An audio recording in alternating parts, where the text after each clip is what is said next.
Node mapping is a method that can be used to conceptualize how a person relates to other persons in offline and online social networks.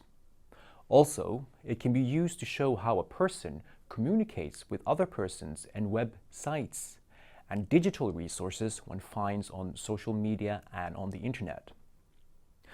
The most important reason for using it is to understand how we socially interact on platforms. Node mapping is inspired by how researchers visualize how users are related to each other on social media platforms. Perhaps you have seen them. A large social network shows a Twitter community forms around a particular event in society, with small dots representing a node and the lines between the dots representing their connections.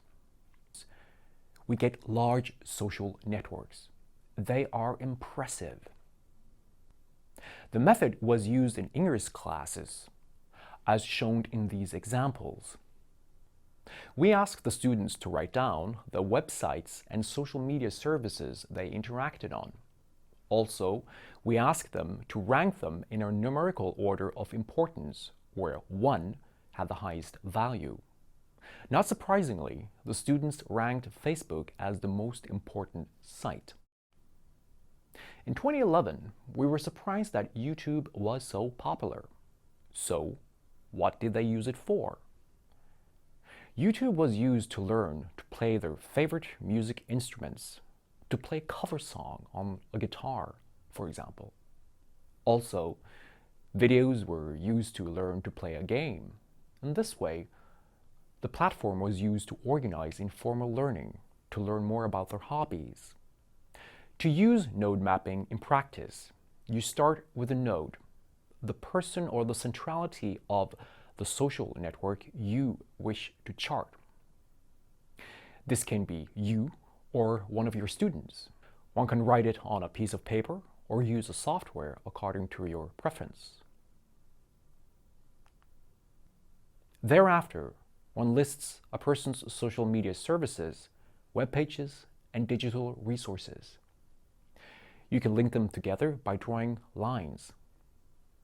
One can color them according to zones and sectors.